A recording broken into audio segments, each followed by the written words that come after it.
Hello, everybody, and welcome to episode number 202 of the Next Gen Basecast. I am your host, Ben, and this week I'm joined by Mr. Gary Clark. How are you doing, mate? You well? I'm all good, mate. How are you? I am not bad at all. It's been an interesting couple of weeks. Let's just leave it at that and move forward. I'm also joined by Mr. Andy Beacon. How are you doing? I'm all right, mate. How are you? Again, not bad, not bad. Yeah, been an interesting couple of weeks, has it? You're such a twat. And I'm also joined once again by Mr. Aaron Sullivan. Are you well, my friend? I'm good. I've got a slight chub on because, Gary Clark's back. It's always good. Damn. That escalated. That escalated. Yeah. Yeah, well, he's a I was going to say a chubby kind of man, but I realised that was not what I wanted to say at all. I think definitely went down on the title of the podcast there, haven't you? Slight chub on. I need to make notes of potential podcast titles as we go on, because a lot of the time there's like 3 or 4 as we're doing the pod, and I'm like, oh man, this is great. And then it gets to that point, I'm like, I've completely forgotten what we were talking about. And then you have to pick the one that's not going to get us demonetized. Yes, usually that's the case. Yeah. Fair.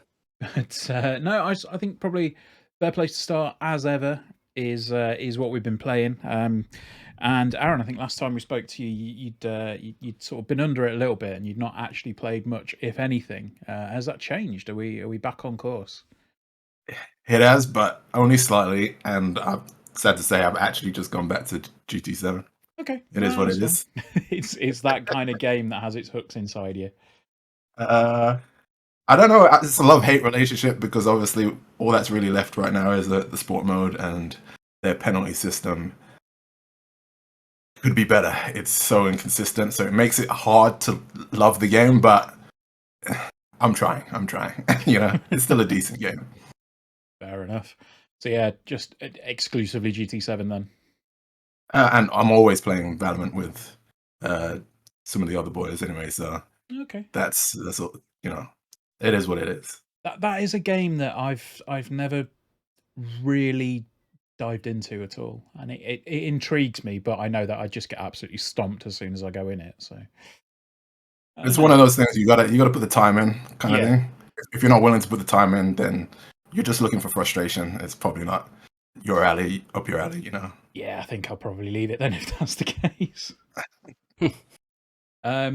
But Gary, what about yourself? What have you been on with over the past couple of weeks? So I sort of dabbled in Forza Horizon 5 a bit. I haven't played that for so long, and it felt weird going back, but it's still great.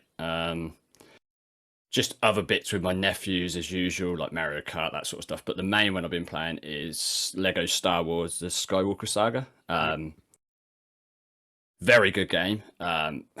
It's surprising how much that game has. I just literally started The Force Awakens. But I was sort of just doing the story beats rather than all the other stuff, because if I'd done all the other stuff as well, I would be like looking at like 40-50 hours probably at this point. But yeah, that is what I expected of it. It's funny, it's typical Lego games. We know the humour, the British humour. But it's great fun. I like the way it's sort of set out. I do agree with you, Ben, what you said before regarding some of the movie parts seem a bit rushed in comparison to others. But I get they're under sort of budgets and time restraints and stuff like that. But for the most part, what I've played, I thought it was great. It's great fun. It's not the sort of game you really need to sort of spend hours and hours at one time. You can sort of dabble here and there with it. But yeah, it's great fun. I decided to buy it because everyone was saying how good it was. And obviously Andy spoke about it before. So yeah, most of my time has been playing that. Yeah, but there is a ton of stuff in that, like you guys have mentioned before. It's just ridiculous how much content there is. So yeah, it's mad, isn't it? It's like you can just keep going and going and going for like hours on end and not like get absolutely nowhere near seeing everything in it. It's bonkers. There is a couple of cutscenes in that literally made me laugh like really loudly because yeah, I won't give anything away. I think we spoke about it before, the ones that we sort of that I'm thinking of. But yeah, the humour is brilliant as per usual. I'm still absolutely enamoured by the fact that they put a reference to Eddie Izzard in it, which it's like, oh, there's a few like that. There's also a scene where someone's hoovering in the background, which made me chuckle a bit. Yeah, it's just the best one though. I won't mention what it is, but it's the AT-AT part. That literally made me laugh so badly. It's just like crazy. It's typical. Who's the developer again? I can't remember. Traveller's Tales. Traveller's Tales. That's the one, yeah. It's their typical humour, very British, very sort of on the nose or whatever. But yeah, it's good fun. That very good fun. Yeah, absolutely. Anything else, or is it just kind of those two that have taken up most of the time? I'm trying to think, to be honest. Yeah, like I say, I've sort of dabbled here and there with other games, but not really enough to sort of talk about them. But yeah, the main two were Forza Horizon 5 and the Skywalker Saga. Yeah, so cool. Andy, what about yourself? I really haven't been playing anything kind of consistently. I've been really busy over the last few weeks, so I've kind of been dipping in and out of different things just to kind of satiate the desire to play a game, as it were. I've been I don't know whether I mentioned it, whether I had it last time we were on, but I've been playing a bit of Riders Republic on Stadia, which I think we were going to do a video for one of our Let's Look Ats, but we ended up falling foul of not figuring out how to actually record off the Stadia when we came to record. Because obviously there's HTTP on the Chromecast, and it all got a bit messy. But I'm going to put out a review for that soon. I think. And we'll get some thoughts on that soon. But I've been playing a bit of Kirby as well. Kirby and the Forgotten Land.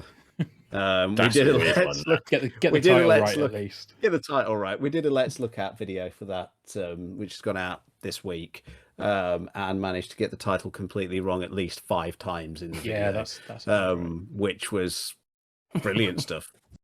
I mean, amazing stuff. That game is it's a weird game, isn't it? Fucking weird. Very odd. It's hella fun though. It's really good fun. Yeah. Like it's a bit like, I think we said it in the Let's Look At, but it was like, imagine if they took Kirby and then put him in the Last of Us world. Yeah. And then gave him the ability to eat loads of stuff and take the form of it, rather than just have him kind of puff up just having abilities. You can be a set of stairs. Yep. You can turn into a set of stairs, and I think that's basically what sold the game to everyone. Yep.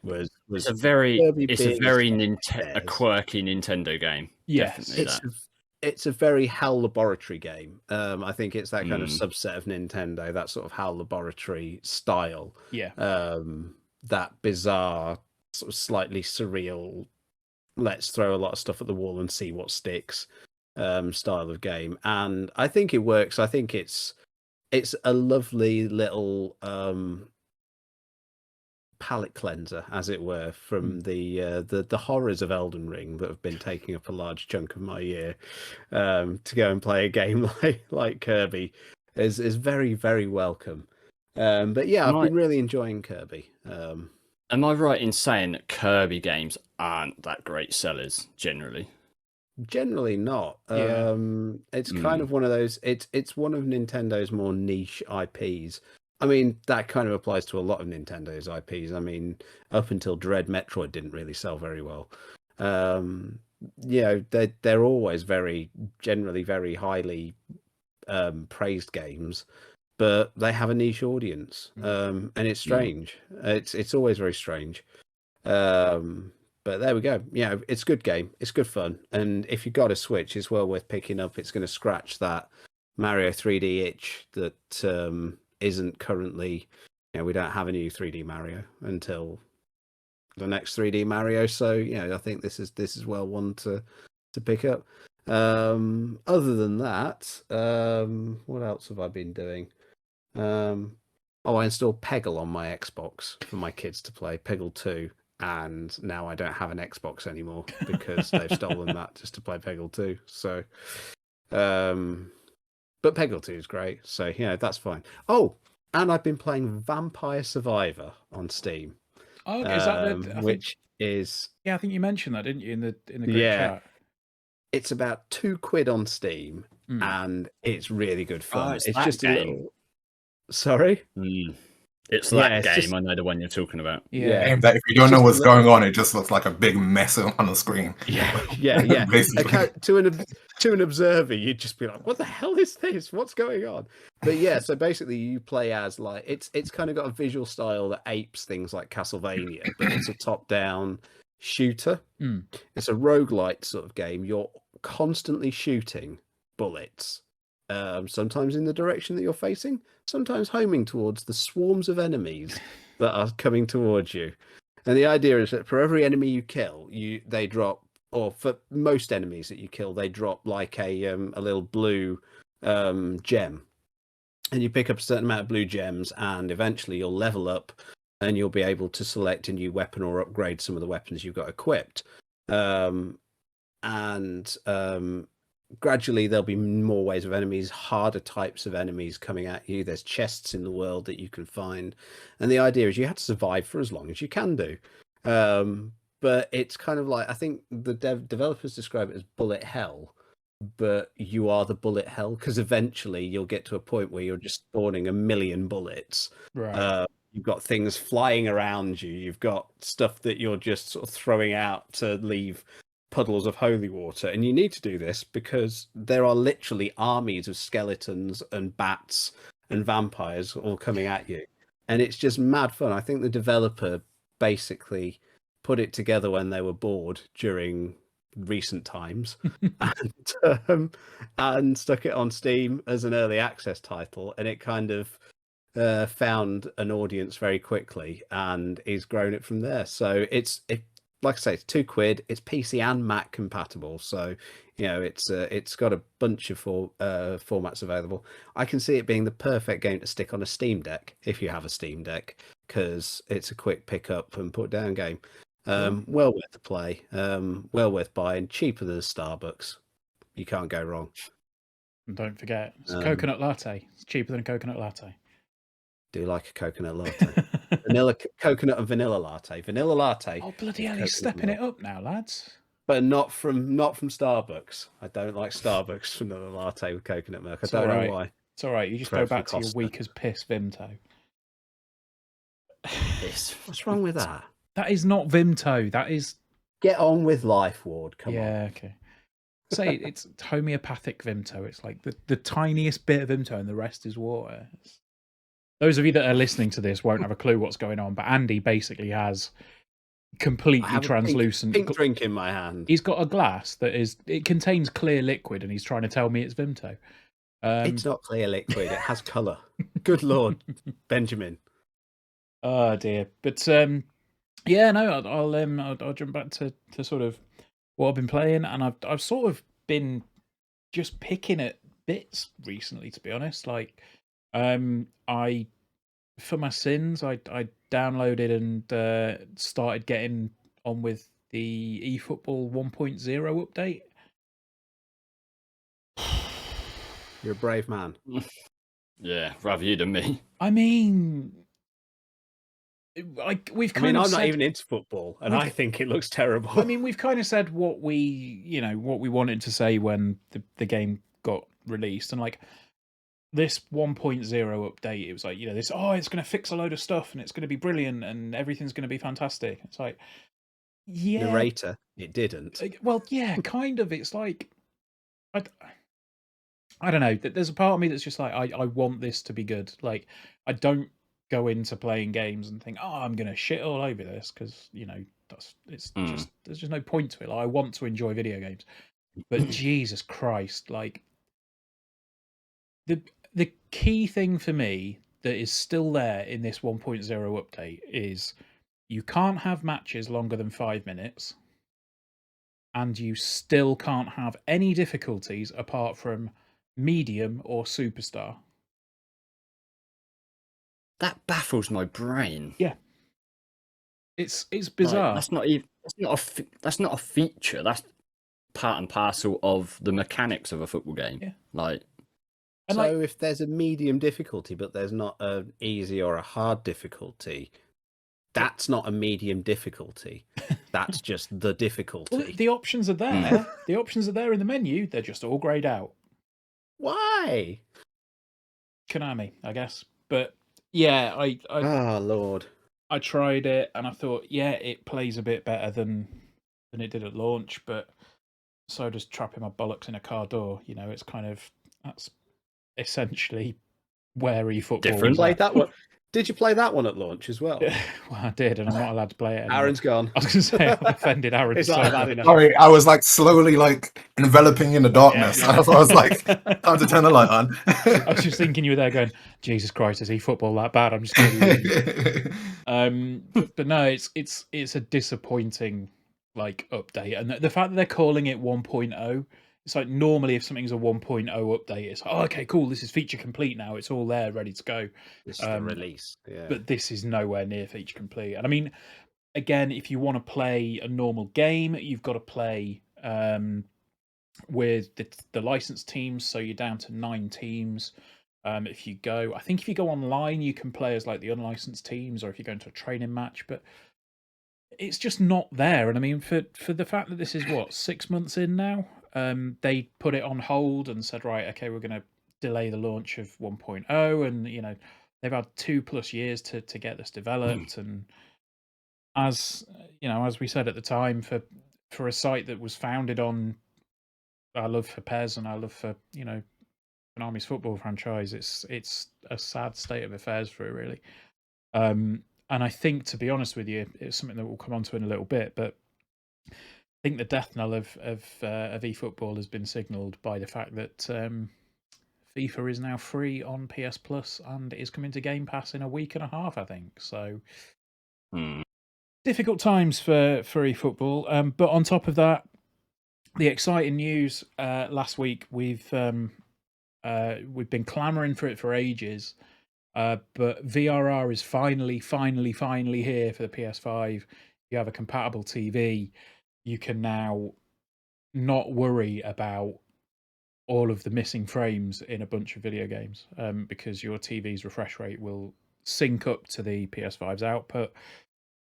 And I've been playing some games to kind of go back to it and go like, oh, okay, yeah, the performance has smoothed out quite a bit. Things like Deathloop had issues, and I think I said in the review, like, get VRR on this and it'll sort it out. It has done. Ghostwire Tokyo, that's got the non-VSync modes, so putting that on has led to better performance in Ghostwire Tokyo. And I think Far Cry 6 as well, that had some issues that I've mentioned in the review. And then there's the big one, which was Elden Ring, and that's still not as performant as I would deem fully acceptable, shall we say. It's even with the VRR, it's kind of, there's a big thing in on the Digital Foundry video. They've done a video. It's a difficult one to put a video out on, because we would have to film the TV in order to get a display out for the frame rate, because you can't capture when it's running VRR because of HDMI 2.1 and all of that. And there's currently no HDMI 2.1 capture cards. And if somebody develops one and puts one out onto the market and wants to send us one, that would be great. But in the meantime, you know, like, and is watching this. Yes, I mean, all 3 people that would be watching this. But no, like, it's still not kind of great. And I know Digital Foundry said that the system-wide implementation of VRR is kind of 48 to 120 hertz, and then the developers can patch in further like low frame rate compensation, so it smooths it out a little bit if it goes under 48 hertz or 48 frames a second, which is fine. But the problem is that Elden Ring frequently goes below 48, and it doesn't have that patched in, so you notice it when it drops, because it's nice and smooth, and then suddenly big hitch, nice and smooth, big hitch. And it's better than it was. That's for sure. But everything else about it at the moment, in terms of the performance, it's like I want to love that game, and I do like a lot of things about that game, but the performance, yeah. Every so often, it'll just like it'll be nice and smooth, and it'll be fine, and I'm like, oh, this is great. And then every so often, you'll have like a big hitch at a point, and I'm just like, well, was it my fault that I died there, or was it the fact that there was a big frame rate hitch? I don't know. It's probably the game's fault. Let's face it, because I'm amazing at video games. But yeah, it's. Thank you for coming to my TED talk. Yeah, VRR on PS5 is finally a thing, and it seems like some of the developers are actually doing some cool shit with it. I think Insomniac put a patch out for both Spider-Man games and for Ratchet, and that's just got like a whole new slew of like, oh yeah, here's all of the frame rate options. So I'm gonna just not those hacks at FromSoft, Ben. Hey. Never called them hacks. Oh damn you, Miyazaki! Just make sure your fucking game runs properly. Anyway, that's that. So yeah, it's mainly been VRR testing and some eFootball. Played a bit more of that Chinatown Detective Agency as well, which we've got a let's look at going live soon. That game's fun. It's a point and click game. It's on Game Pass. You have to use Google for it. Yeah. That's that. But, let me Google that for you, simulator. Yeah. But other than that, I kind of spent a couple of hours on Bank Holiday Monday making this. My beautiful. Oh, if that had broke apart as you picked it up and just crashed to the ground. For those of you listening, this is my Lego Horizon Forbidden West tall neck. And it is it does wobble a bit, like if you kind of a bit. There's a joke in there about your tall neck wobbling a bit, isn't there? Only if you've got a filthy mind, Andrew. But no, it's a lovely Lego set. That spent a good couple of hours on Bank Holiday Monday. That looks more fun than a game, to be honest. oh, Gary. Oh. I'm gonna get my Horizon Forbidden West Defense Force hat on in a minute. But no. To each their own, Mr. Clark. To each their own. That is true. If we all like the same stuff, then it would be very boring. Indeed. Would it not? So yeah, I think that's basically what we've all been playing. I can't think of anything else unless there is something massive that's that I'm missing. But some big bits of news coming out this week, and the first one is the news that Square Enix have sold a bunch of studios to the Embracer Group. And I think probably the first thing, because I think this happened, or this news broke overnight. So everybody got up in the morning and the first thing they did was Googled who the fuck are Embracer Group. Yeah. Pretty much. There's studios in there, though, isn't there? There's Gearbox. Yeah. Who else do they have? It's like a conglomerate, isn't it? Yeah. So it's a weird one. The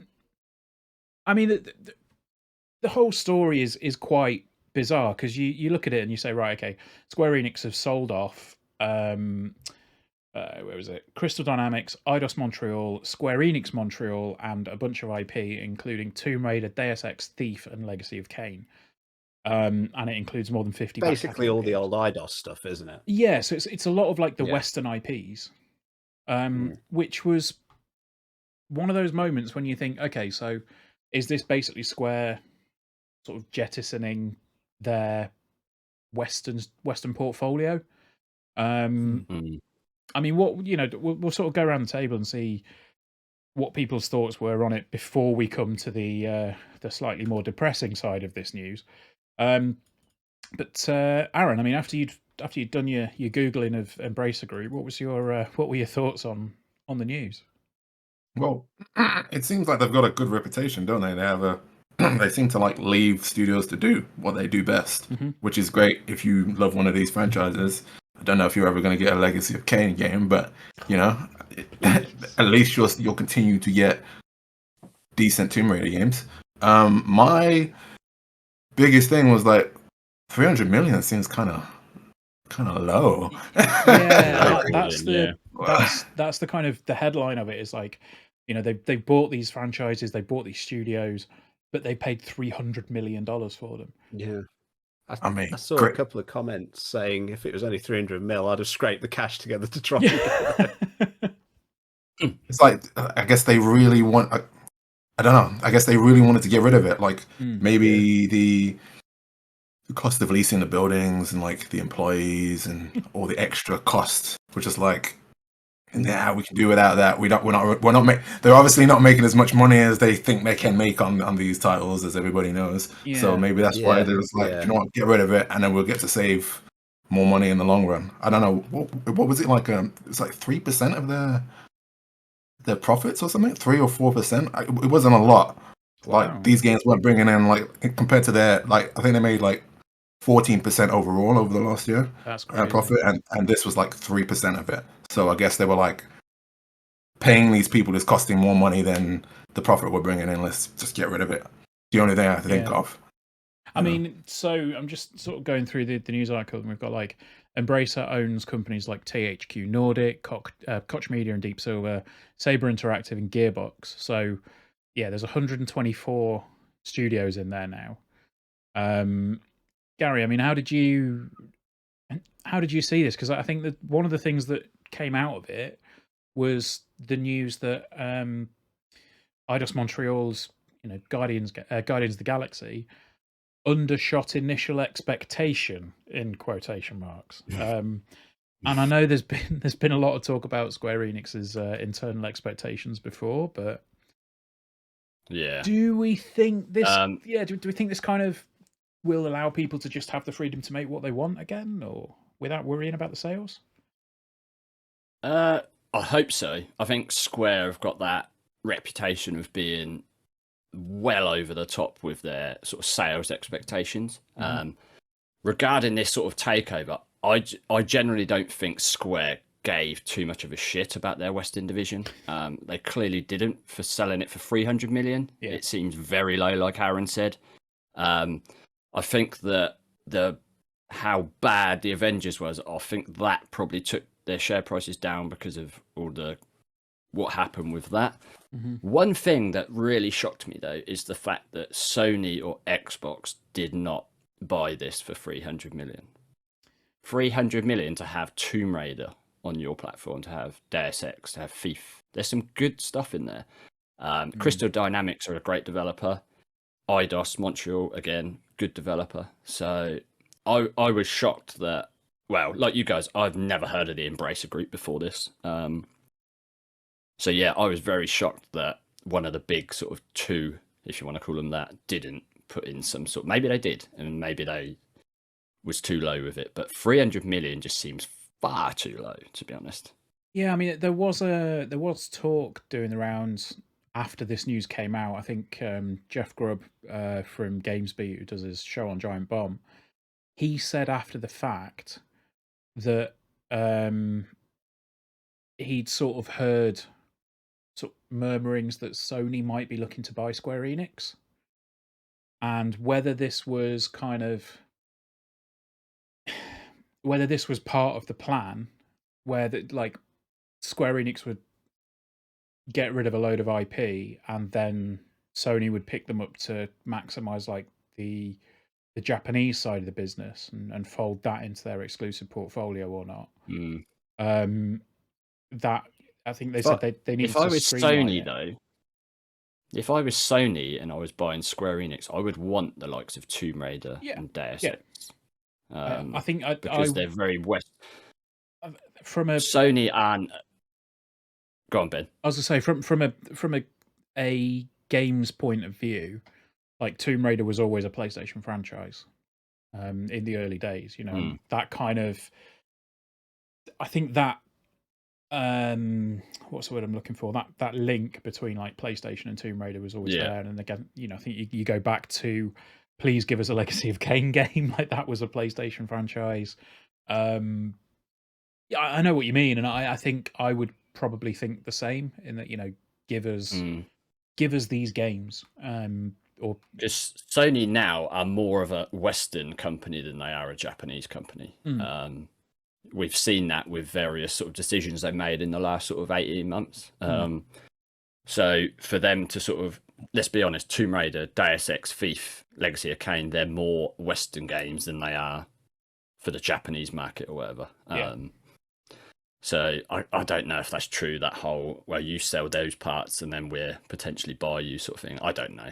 We never know, but yeah, it's so low, 300 million. Maybe, I don't know.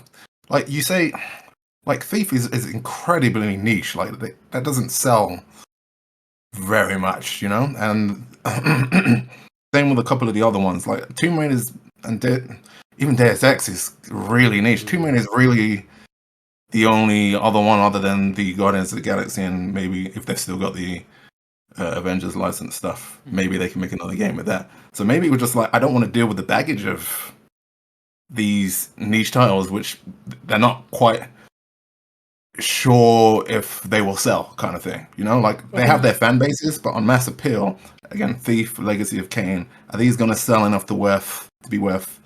You know, I think when you said that there was, what was it, 6% of their overall profits came from the titles that they've sold off. I think that kind of shows to me that from a business point of view, like, yeah, if we get rid of these franchises and then sell, we'll make a shitload more money from it than if we held on to these franchises and tried to sell with, almost bloating the portfolio, I guess. But I mean, Andy, what would did you have any immediate thoughts on the acquisition? Sort of, I just want a new Deus Ex, mate.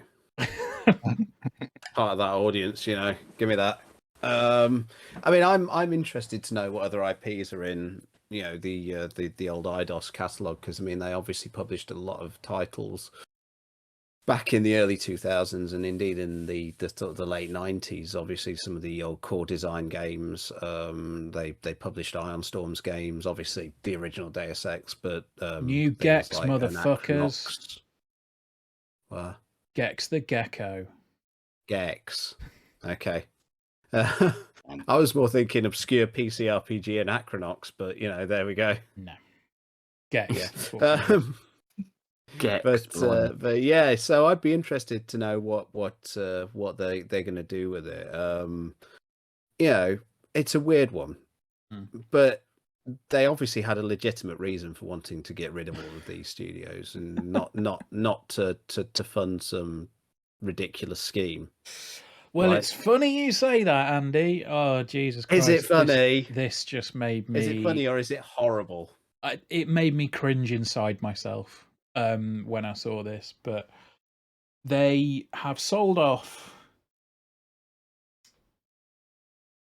Well, they've sold off a lot of their big Western franchises. I think they did say that, was it things like Outriders and Life is Strange, I think they're still going to be publishing. Yeah. The company's overseas studios will continue to publish franchises such as Just Cause, Outriders, and Life is Strange, which hints that there's going to be a new Just Cause game coming soon, which is great because I love Just Cause because you just blow shit up for the hell of it. But why did they sell the companies, Ben? Why did they sell them? They sold the companies to enable the launch of new businesses by moving forward with investments in fields such as blockchain, AI, and the cloud. Tomb Raider died at Square Enix. I think people would have been less disgusted if they said they were funding it using it to fund a mountain of cocaine for the executives. I would probably be less disgusted if they said we are funding terrorism with these video games. I mean, it's just ridiculous. But basically, yeah, they kind of went, hey, we're selling off Tomb Raider so we can make NFTs for our Japanese games. It's like... Cox. That's not a good thing. Okay. I mean, let's hold fire on the full analysis of that, because there is some more news to come later, which will make this seem beautiful in comparison. But yeah, they've kind of just gone all in on blockchain nonsense, which... I don't think I need to ask the question, but no. Does anybody have any positive notion on blockchain stuff and NFTs at this point? I think we've probably gone at least 4 episodes of the podcast now without holding our heads in anguish at some idiotic company going balls deep into NFTs. So, that's possibly a positive thing. I mean, we may as well talk about it now because Let's segue. We all hate Let's do a NFTs. segue. Me and my bros all hate NFTs. And NFTs, according to website Non-Fungible, which has been collated by the Wall Street Journal, NFT sales fell to a daily average of around 19,000 this week, which is still around 19,000 too many. But that was at 225,000 NFTs a day in September. So it's down from down to 88 or down by 88%, and Google Trends have fallen by about 80% as well. So just as Square Enix fire off some of their more popular and recognizable franchises to fund the NFT business for their Japanese stuff, the arse falls out of the NFT market that they're trying to get into. Did anybody else have a little bit of an irony-gasm when this happened? I had a giggle. Yeah, I went when I read it. Just I absolutely. reckon there's some guy sat in some Japanese office somewhere for Square Enix going, "Fuck, we're too late." Yeah, because that is quite possibly the worst timing of all time. Just running through to the accounts department, just going, don't sell. Yeah, have we got that receipt? Too late. I mean, it's nonsense. Hello, Eidos Montreal. Can we have you back, please? I just love the fact that there was that news about the first ever tweet NFT. The headline that the Guardian went with was just proper chef's kiss. It was like, man who spent $2.9 million on NFT is about to lose $2.9 million. That's amazing. Oh, it's beautiful.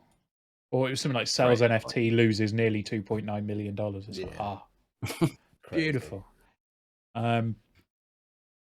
But I don't know what else there is to say about NFTs at this point. Like the arse appears to be falling out of the market, which is something that we have wanted to happen for a long time, shall we say. All of the money has been laundered. They're going to move on to other Ponzi schemes now. Yeah, Bobby Kotick's probably just sat at the top of a big NFT pile and just going, I've got all of my money. Because that's what he sounds like, didn't you know? Like Scrooge McDuck. Yeah. In a big pool of Bitcoin. Oh dear. But yeah, NFTs are dying, thank fuck. Anyway, we'll move on. Xbox have announced that they are having their typical E3 press conference. It's not an E3 press conference because E3 is dead. But we will have a showcase event, they've called it, on the 12th of June at 6 p.m. British time. So we will be able to watch it without feeling completely and utterly fucked by getting up at 1 o'clock in the morning. Interesting that they've called it Xbox and Bethesda Game Showcase. I don't know whether that's potentially because they're, the Bethesda name still carries a lot of weight on its own. Gary, what do you reckon about this one? Because obviously Xbox's presence is always good at E3, or around this time of year. What do you reckon? What do you think we're going to see? Oh, I'm excited actually. I do like any sort of big sort of showcase or presentation from Sony or Microsoft or Nintendo, whatever. I think going by the image, it's quite obvious it's going to be Starfield. It's going to be heavily featured because obviously the star. Maybe I'm reading into that too much. I don't know, but other stuff. I'm hoping we see some Forza Motorsport because it's been a couple of years, right, that we haven't seen anything from that. Fable potentially from Playground. I'm just trying to think off the top of my head. Hellblade as well. That's got to be. I think it's shown due at out some this point. year. I believe so. Yeah. That's got to be shown, right? Hope so. Yeah, I'm just trying to. What is that studio that's potentially working on Perfect Dark? It's not the Can't remember the initiative, name of is them. it? It's Was it the Initiative? I think it is. Yeah, I think it was, right? Yeah. That's, I would have said their show something, but I believe that studio's sort of having a bit of issues with staff walkouts and Yeah, there's been leaving, a lot of turnover there so, from reports. yeah, the report was recently that the studio head walked or something, or I don't know. Someone very important at the top sort of left anyway. So yeah, it's very odd, like you say, that they've called it Xbox and Bethesda, but maybe the reason they put the Bethesda in it because it's going to be very heavily focused on Bethesda as well as sort of the mainline Xbox titles. I don't know, but I'm excited either way. It's not that long away either. It was like just over a month away. So yeah, no, I'm super pumped for it. It's going to be hopefully the start of the Keeley summer as it usually is now. Sort of Jeff gives us all the games. It's like Christmas in the middle of the year. I think we still call it E3. It's like this micro season between spring and summer, isn't it? Where all the games get announced. Yeah. We'll just call it E3. Spring, it's easier that way. E3, summer. It's like, yeah, that tight little 2-week window or week window where it's like everybody in the games industry just shits themselves. Because it's like, yeah, all of the news is happening. Andy, what do you reckon? Do you reckon they've used the Bethesda name to kind of keep that cachet there? Yeah, it's an interesting one. The only thing you can think is potentially Bethesda have just a lot to announce, or there's a lot to show at that show, and they want to highlight the fact that it's going to be a lot of Bethesda games. Maybe we'll see something from the next Elder Scrolls. Maybe we'll see some Starfield. Well, I hope we'll see some Starfield because it's out this year. So let's get some footage of that. Yeah, could be interesting. Yeah. Maybe we'll get an Xbox date for Deathloop. I mean, it will be. Yeah, it will be 12 months on from the PS5 release, I'm sure. Yeah, Aaron, I'm giving you a blank slate and an open book. What do you want to see more than anything in the world at this showcase? You can have anything.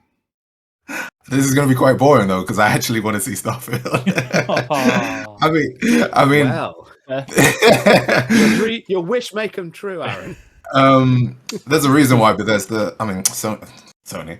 There's a reason why Microsoft bought Bethesda, right? Like, first party wise, there's not much to speak of. So unless one of the other studios they have are going to pull something out of their ass brand new, it's probably going to be a bit mundane on their end. And hence why they've probably added the Bethesda part to it, because we all want to know what Bethesda's working on.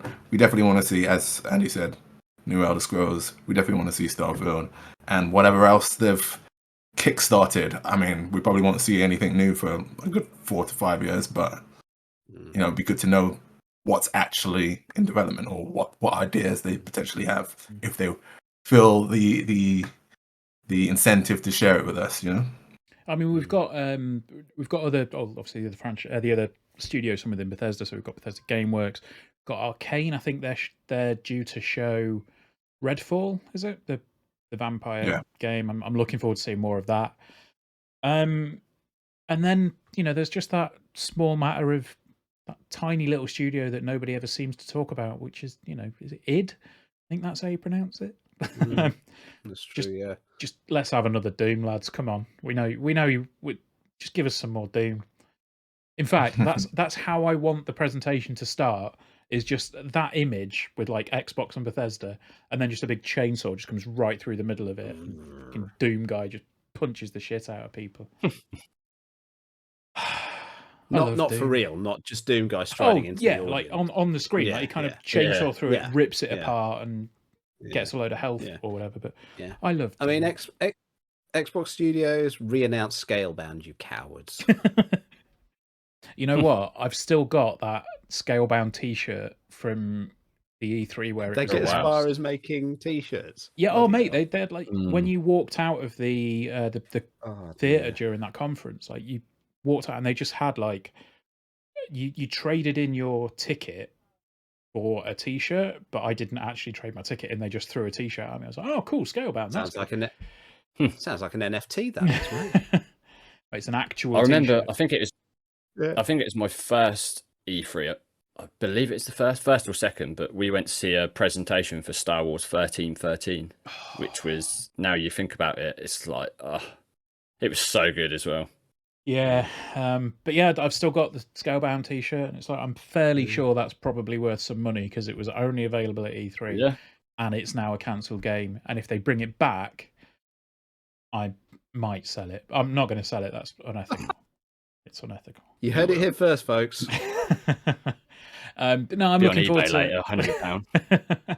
I'm looking forward to it. I think definitely seeing Starfield, definitely seeing a bit more of Redfall, and like Gary mentioned, Hellblade.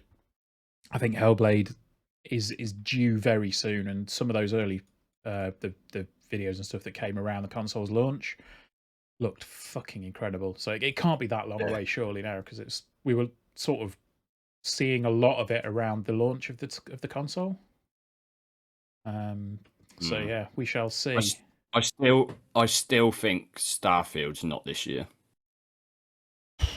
I think they tweeted the other day saying that it's still coming this year, and I think there would be a lot of people very disappointed if that's not the case. I think spring 2023. Myself. Might go head to head with God of War then. Oops. No, I still don't think we're going to see God of War this year. No, I would love to, because I just want that more and more. But nice little slowly smooth. That was fucking awful. Then smoothly segueing into some PlayStation news. That was awful. Yeah, man.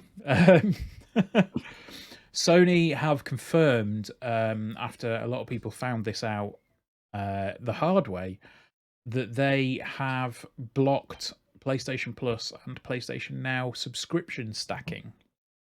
So those that weren't aware, basically previously you were able to buy multiple years of PS Plus and then stack them so that you'd have like however many years you could afford or however many years you wanted to have.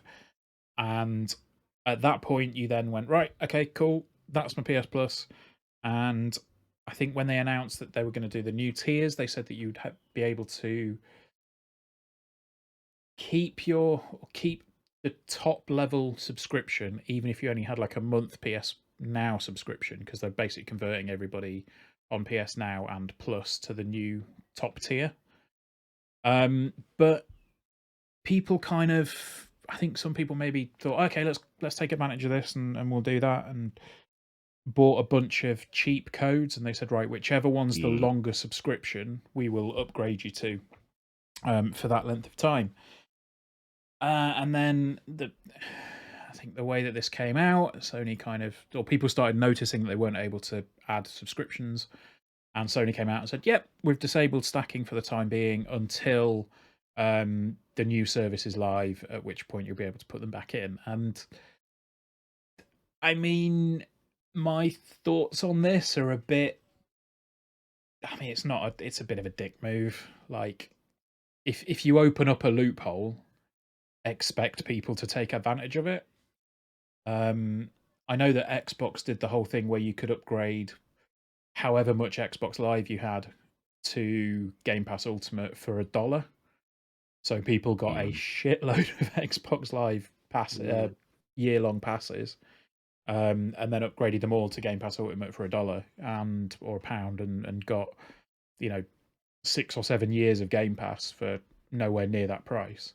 And there was a similar thing when I say, as far as I'm aware, that is still happening now. Like, there's no, Microsoft haven't come out and said, "Yep, sod it, we're cutting that off." But they did that with the EA Play stuff as well. That's what I was going to say. It essentially turned it into. Yeah, I mean, Andy, your take on this, because I've got a very specific take on this, and I think I want to see if it lines up with everybody else's. It feels like it's a real cheeky move, because ultimately, at the end of the day, there is a long history of people finding these loopholes within these upgrade schemes to try and get the cheapest possible upgrade And it's a known thing. People have done it for years. It's how these things work. Someone says there's a more expensive service coming down the line. You can upgrade your existing services.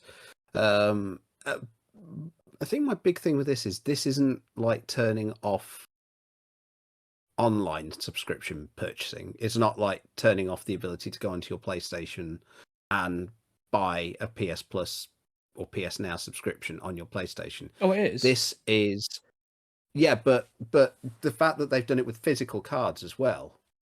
Oh, sorry, not physical, just that. Sorry, no, voucher codes. Yeah. So the fact that they've done it with physical voucher codes, that they are basically making them worthless after people have spent money on them, not just through illegitimate channels, but through, probably going into Smiths and buying a PlayStation Now card and saying, "Oh, I'll get PlayStation Now. There we go. Oh, my kid's birthday. I'll get it for little Timmy to play some of the old games and stuff." It just feels like a real petty thing to have done. And considering the discourse around the change of the PS Plus service in general has not been hugely positive. I think there's a lot of questions about the perceived value for money. Yes, it's got bigger numbers than Game Pass, but there's a few things about it that I think have gotten some bad press, like the fact that they're gating off a lot of the retro stuff behind a paywall, and other things like that. It feels like it's just another strike against their kind of goodwill. It feels like it's a bit of a dick move, basically. Yeah. I mean, Aaron, are you sort of set on what you're going to do with PS Plus when it goes in? Are you going to be dipping into the top tier, or are you going to just sort of leave it? And what do you reckon to this? Because I'm kind of pretty much with Andy, to be honest. In terms of like the PlayStation Plus, personally, I'm gonna wait and see. We'll see what happens. Like, I'm not gonna jump on straight away. In terms of this situation, look, as Andy said, like these loopholes have been there for a long, long time. If it'd be silly from a business point of view to leave it there when there's money to be made on the table. But at the same time, maybe you announce this along with the actual announcement of the PlayStation Plus instead of waiting for people to try and take advantage of it and then after be like, "Ha, got you, bitch," Yeah. So I'm kind of stuck on the fence. I'm kind of stuck on the fence. At the same time, you were trying to use a loophole, and if you try and use a loophole and you get burnt, then I mean, it was a loophole. It was an official way forward. You know what I mean? And so the company is completely in its right. But again, also, if you wanted to have the better PR stance on it, you should have just announced it with the PlayStation Plus, and everything would have been fine. And if you're unhappy with this as a consumer, just vote with your wallet and make your voice heard. That's what you can do. 100%. I really hope that's what it says if you try and put a card in at the minute. It just goes, "Ha, I got you, bitch." I love that. If that just comes up on the screen. Yes.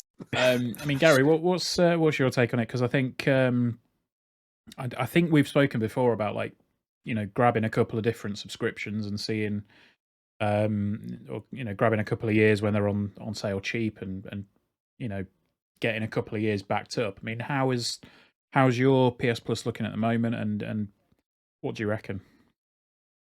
So I am currently a PS Plus subscriber, and I don't know why, to be honest, because I don't really take advantage of it. As for what they've done here, I think you guys have pretty much covered everything, and how I feel about it. I think it's not the fact that they've done it per se, it's the fact that they waited for everyone to go out and buy all these cheap codes and then decided, okay, right, this is what we're going to do, turn that off. I think it's a bit shitty, to be honest. And Sony have been doing this quite a lot recently. They used to, well, for the PS4 sort of era, they were classed as the people's choice, if you will. For the players. But for the players, yeah. I don't know this. I know they're a business and they have the right to do these decisions and stuff like that, but they just keep on doing these little things every so often that makes me go, okay, you're not as much for the players as you originally sort of made out to be. Yeah. And I think this, they're in their right mind to do, they're right to do this if they want to. It's their business, and I totally understand why they would. I think, like Aaron said, it's just the way they did it is the shitty part of it, to be honest. 100%. And I think, we're all pretty much on the same page with this, because it's like, I would usually, like, if I saw a cheap code for PS Plus or if I saw a cheap, like, 12-month code go in and I had the money in my bank account sort of, a few days before payday, I'm like, yeah, all right, sod it, I'll pick up a 12-month subscription now. And then you add that to your account. There you go. That's there to go. So the interesting thing that they've said is that for existing subscribers, vouchers will now convert to time equivalent to the monetary value of their subscription. So if you buy a 12-month code for PS Plus at the moment, that will equal a 12-month code for the base tier of the new subscriptions. However, there's obviously there's that underlying promise of, like, if you've got PS Now or if you've got however many years stacked up already, if you then buy 1 month of that, then we'll just upgrade the whole lot.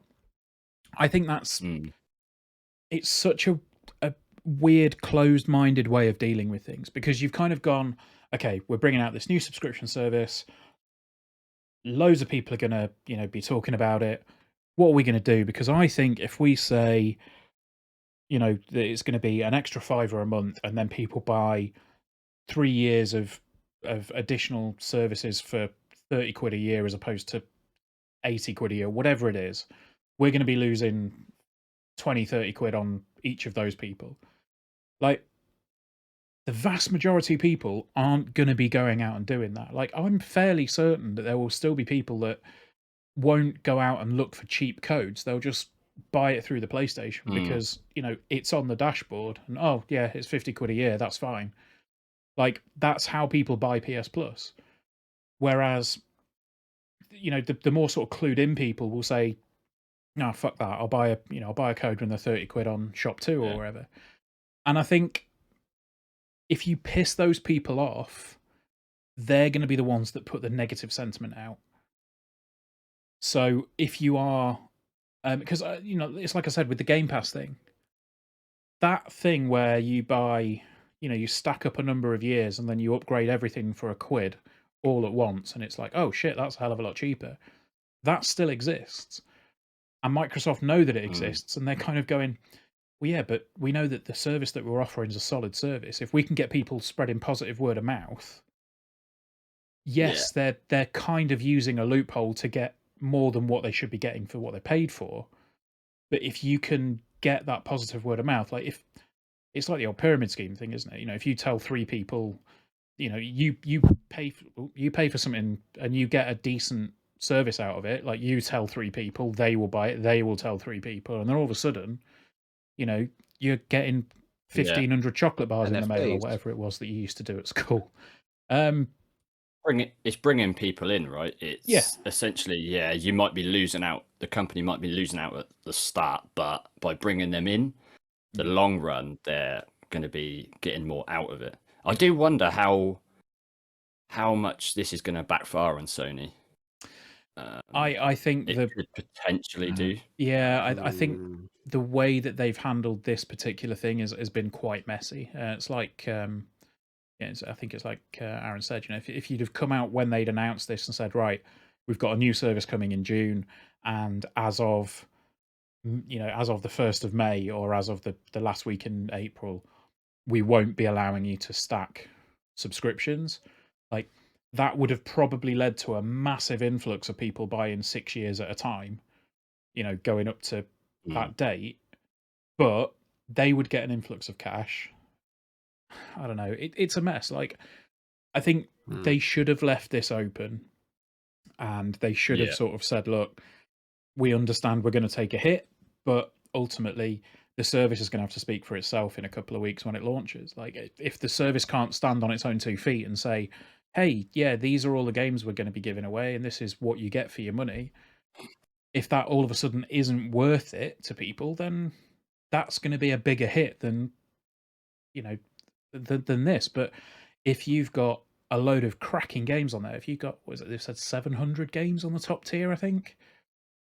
If a large percentage of that 700 are absolute bangers, you're going to say to people, right, pay, was it 15 quid a month or whatever it was? I can't remember can't remember off the top of my head what the pricing tiers were, but if you're paying 12, 15 quid a month, you've got 700 plus games available, and then they get updated every month, and then eventually you get Horizon, you get God of War, you get Death Stranding, you get all of PlayStation Studios games after a certain amount of time.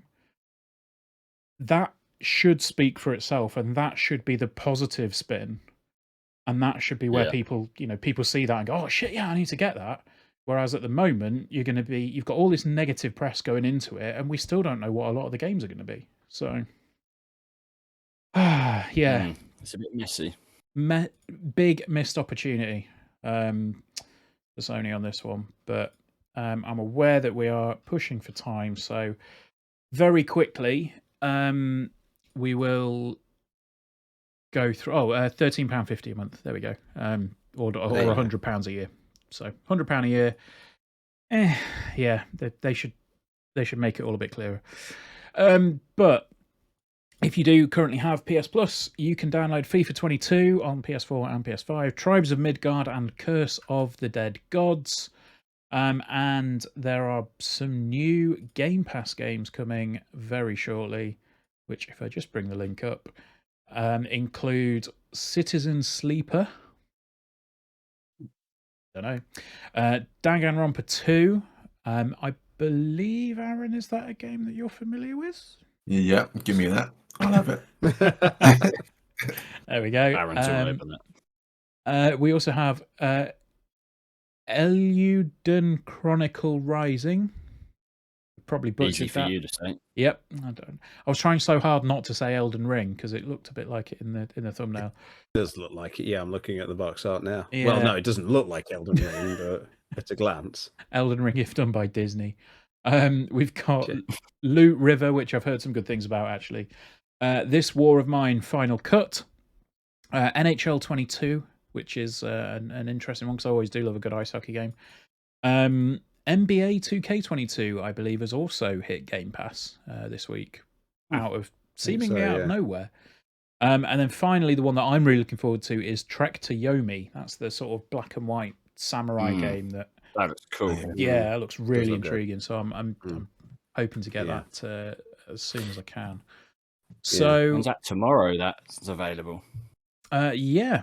So it is actually, yeah. Where are we? Trek to Yomi, yes, May 5th. So I'm going to be playing that tomorrow evening. And here we go. So, okay. So there are a few games leaving. So Grand Theft Auto San Andreas Definitive Edition will leave on May the 10th. Beholder leaves on the 15th of May. The Dark Pictures Man of Medan leaves on the 5th of May. Guacamelee 2, Wilmot's Warehouse, which I'm sure Kieran will be incredibly sad about. Kieran will be very sad about that one, yeah. Also leaves on the 15th. And Yooka-Laylee and the Impossible Lair also departs Game Pass. So that's a bit of a surprise because GTA San Andreas hasn't been there long and they've still not fixed it. So I've still not played it. And Maybe it's they're now just leaving trying Game to Pass. sort of push it off. Yeah. So get it off. Get it off. But anyway, interesting one. Are we going to be? Is there anything there that's really tickling our fancies? Aaron, Trek to Yomi, definitely. Oh, yeah, same. Sorry, definitely going to play that tomorrow. Trek to Yomi, definitely. I think we're all on that. As you said, Danganronpa. Yeah. I have not, as I made very clear, I don't usually play the FIFA games anymore because I'm tired of that cycle. So if it's free, I'll give it a try. I'm sure 2022 is half decent. That's basically how my FIFA playing goes. Like I'll play the 10-hour trial at launch through Game Pass, and then I'll wait for it to hit full Game Pass, and I'm like, "Yep, cool." Not played an NHL game in ages. I didn't even know they were still making NHL games, to be fair. You should play it. It's good. Mm. I'll It's give it very a good. go. And the others, I'm not quite sure what they are. So This we'll War of see. Mine's I'm quite glad good. you said it. Yeah, this War of Mine's quite good. It's probably worth playing. It's kind of a Quite it's bleak, very isn't bleak. It is very bleak, but it's good. So yeah, Gary, is there Yeah. anything else on there that you're tickled by? I'm just looking at it now. I've never even heard of that Eljudin Chronicle Rising. I've generally never heard of that. Danganronpa I'm tempted with. But yeah, definitely Trek to Yomi. That's like the main one, Yeah. I would say at the moment. But there's a couple there that potentially I could check out as well. Cool. And Andy, anything additional? Trek to Yomi, definitely. If you were a fan of Hades, I think you should probably check out Curse of the Dead Gods on PlayStation Plus. Okay. That was on Game Pass. It might still be on Game Pass, actually. But it's basically the Hades that your mum's picked up from Aldi. From the middle aisle. Yeah. So it's got a big Hades vibe to it. It's got some interesting stuff to it in that every time so it's obviously a roguelike dungeon crawler. But every time, if I remember correctly, every time you pick up something new, you also get cursed in a different way. So it's kind of an offset with more power, but also a curse. Okay. But it's definitely got a big Hades vibe to it. Oh, and you have a torch, and you have to light up certain rooms, and it's Hades if you're a masochist, basically. So you'll hate that. it. Like big thing that hinges the whole game on. Oh, and you've got a torch. It's really dark. Well, and it's got you're not but selling it. I seem to remember, like you, like the torch effect. Is it you can't Hades attack as crossed with much Alan with it. Wake, basically? I think so. Yeah. So the Okay, torch will help you defeat the. Like I say, torch. It's a flaming thing because obviously it's a fantasy thing. It's not like you're going around with Philips or something like that. Duracell sponsorship. Yeah. Okay.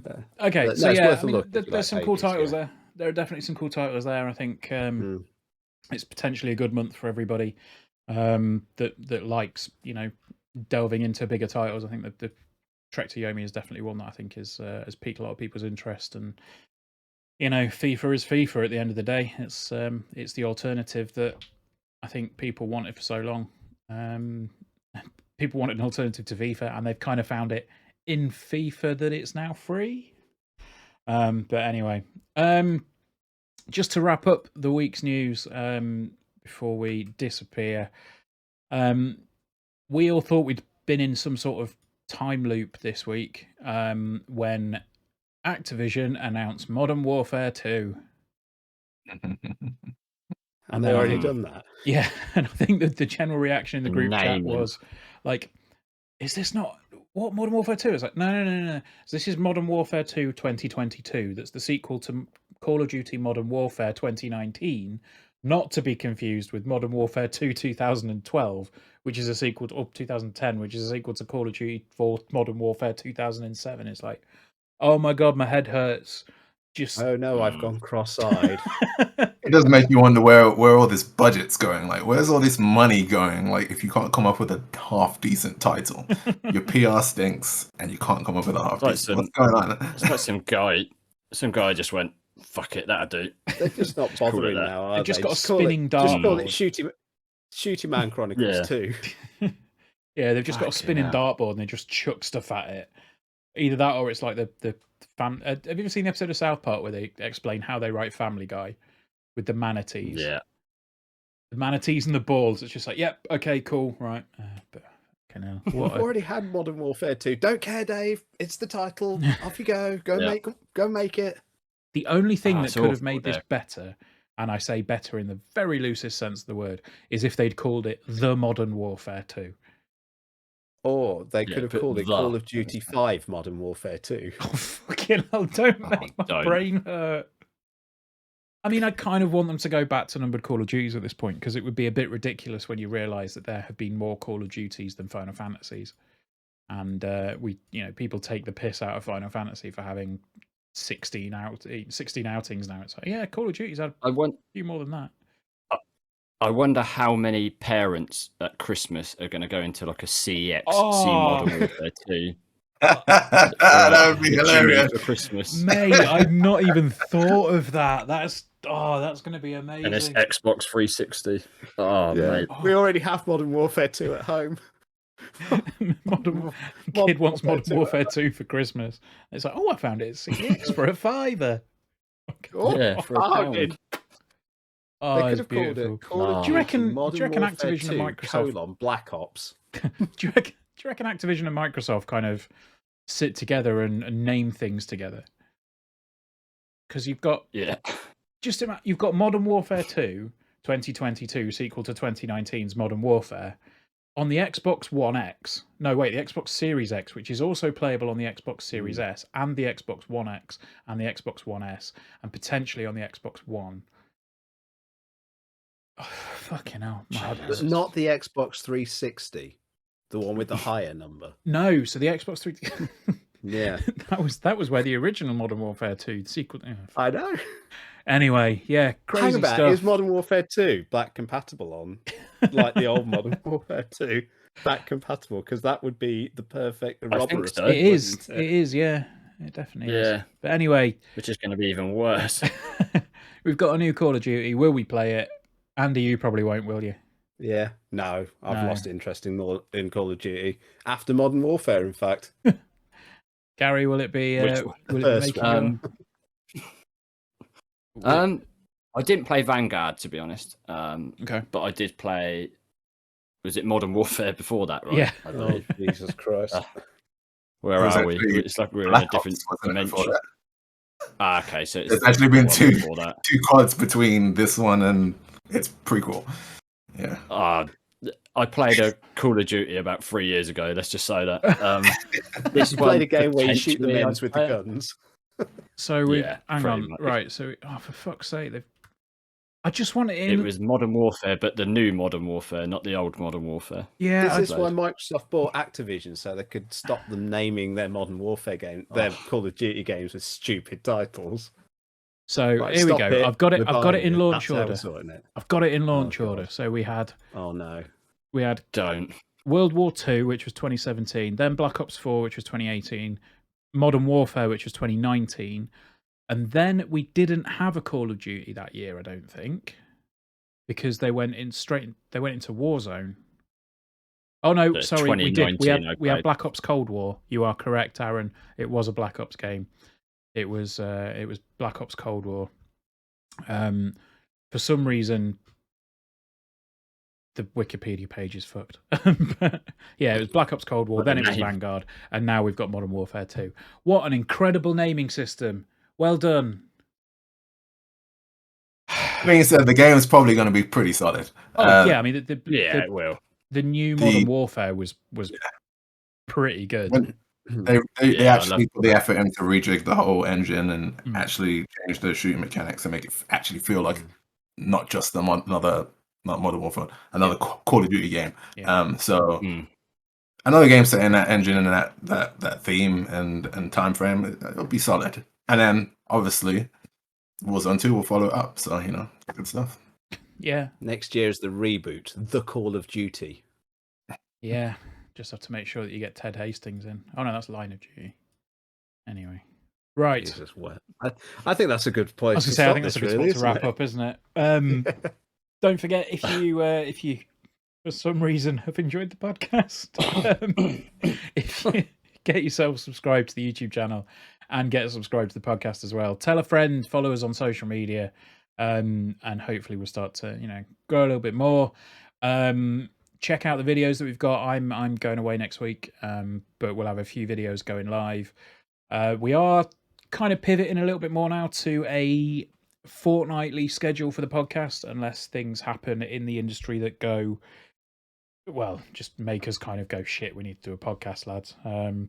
But I think with the NFT special, with the amount of stuff that's going on outside of NGB, kind of made sense for us to take a bit of a sort of bi-weekly path to things. So we will see you in 2 weeks' time, unless you drop in to some other videos. And until then, thank you for joining me, Andy. That's been all right. It's been all right. Thanks for joining me, Aaron. Pleasure. And thank you for joining me, Mr. Gary Clark. Pleasure, sir.